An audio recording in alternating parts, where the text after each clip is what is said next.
Ituloy natin mga kapatid, yung mga obligado.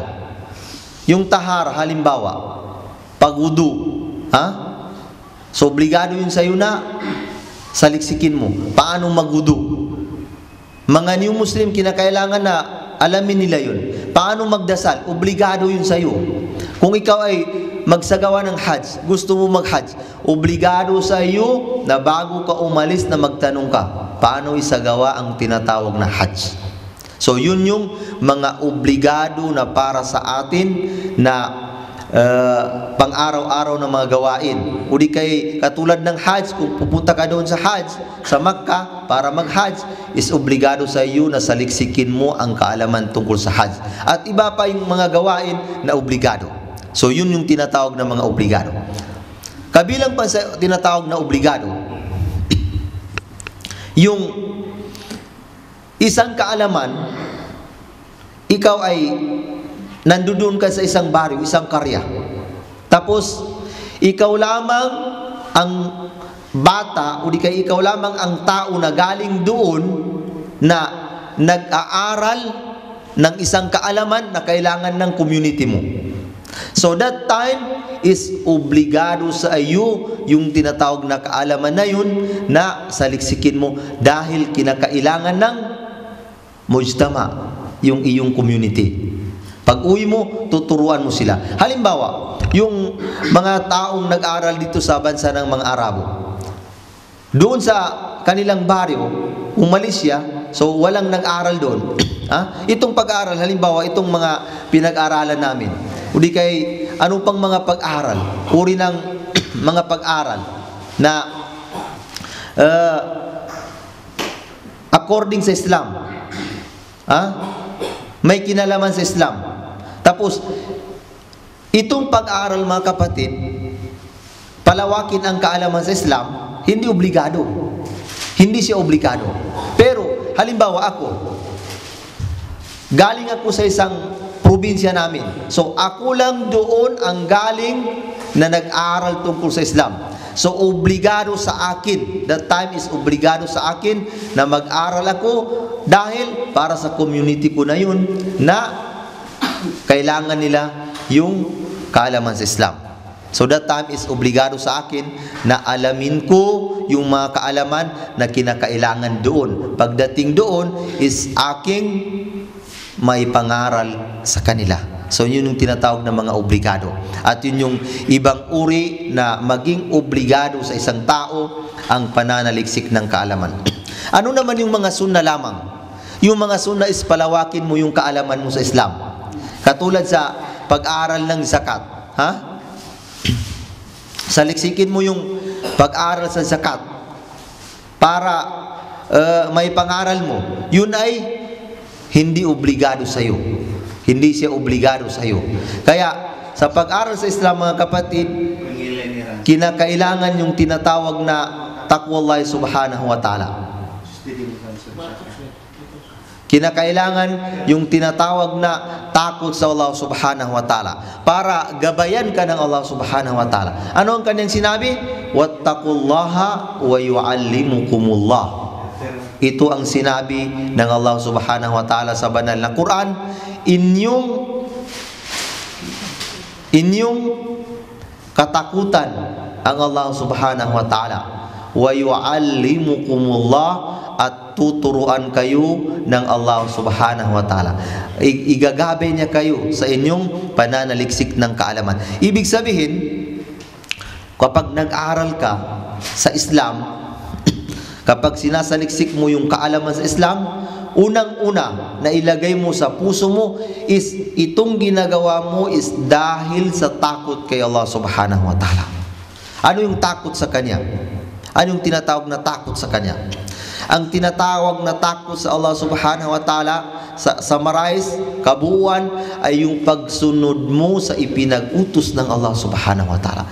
Dahil itong pag-aaral mo, pananaliksik ng kaalaman, kahit gaano ka sumikap, kung hindi ka pagkalooban ng Allah subhanahu wa ta'ala ng mabuting pagkakaintindi, ay hindi mo talaga maintindihan. Napakaraming mga tao, mga bro, na mga magagaling, mga matatalino. Pero hanggang ngayon, hindi pa rin nila nalaman kung ano ang katotohanan. Hindi pa rin nila natanggap yung Islam na bilang relihiyon ng Allah subhanahu wa ta'ala.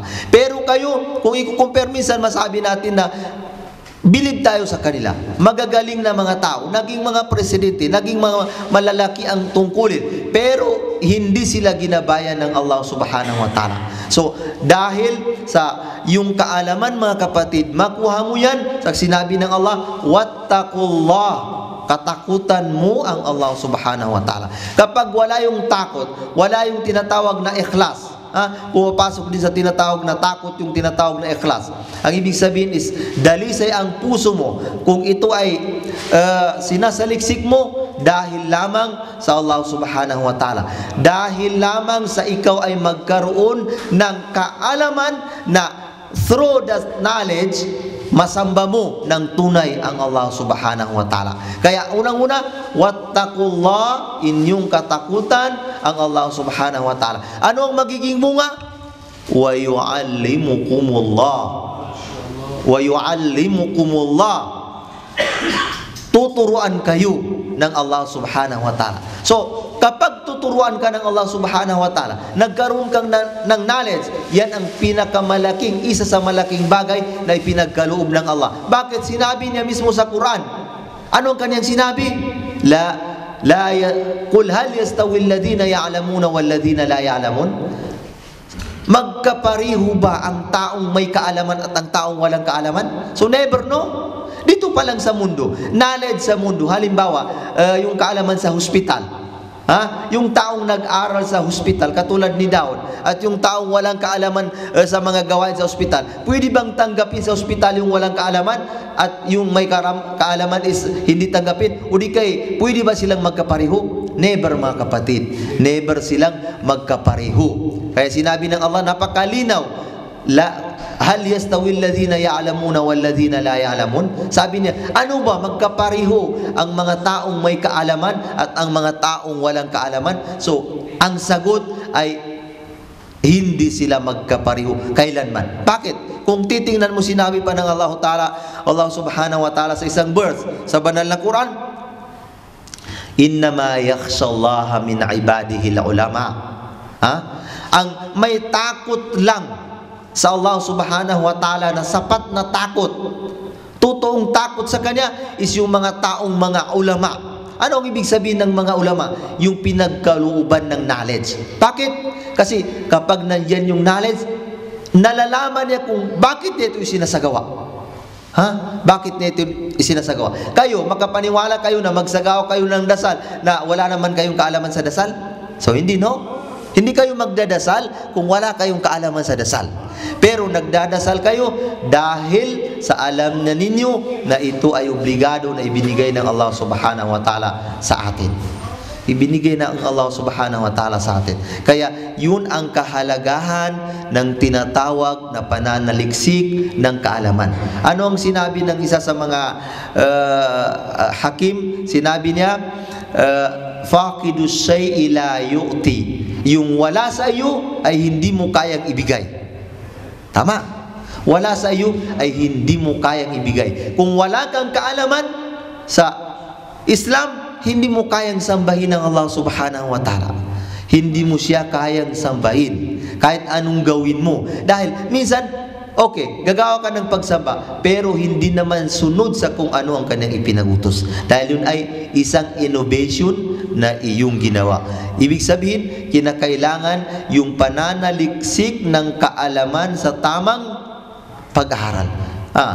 Kabilang sa mga kaugalian sa pag-aaral, mga kapatid, yung tinatawag na rihla li talabil ilm, o di kay as-safar li talabil ilm, yung tinatawag na paglalakbay para alamin ang kaalaman, para manaliksik ng kaalaman. Itong galing kayo sa bahay ninyo, minsan malayo kayo, galing kayo sa Hawali, galing kayo sa Mahbula, o di kay anong pamang area na dito sa Kuwait, dahil lamang yan sa pananaliksik mo ng kaalaman. Kung hindi lang dahil doon, maaari na hindi ka makarating dito. At hindi mo sisikapin na once a week, o di kaya twice a week, na pupunta ka dito sa center. Kasi wala ka din namang hangarin eh. Pero dahil sa may hangarin ka, ay pumunta ka dito. Pumunta ka dito. Kaya kabilang sa pananaliksik ng mga kaalaman, pananaliksik sa kaalaman is yung tinatawag na rihla li talabil ilm. Ibig sabihin ng rihla, kung tutusin, is malayo na pagrihla, yung pag-travel. Ito ay ginagawa din ng mga sinaunang mga pantas. Sinaunang mga pantas is narinig nila yung hadis. Halimbawa, mula dito hanggang Jahra, o di kaya mula dito sa Kuwait hanggang sa Iraq, pumunta sila doon. So, tingnan ninyo mga kapatid, sa kanilang kapanahunan, ang sinasakyan lamang ay camel.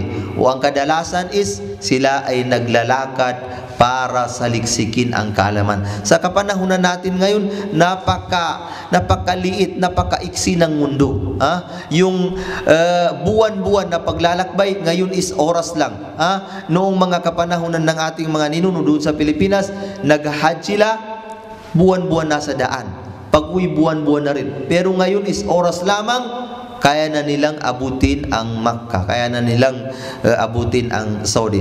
Kaya mga kapatid, ilagay natin sa isipan natin itong pananaliksik ninyo sa inyong kaalaman sa Islam is dahil para lamang ito ay magamit ninyo sa pagka-Muslim ninyo. Ano yung pagka-Muslim ninyo? Para sambahin ang Allah subhanahu wa ta'ala.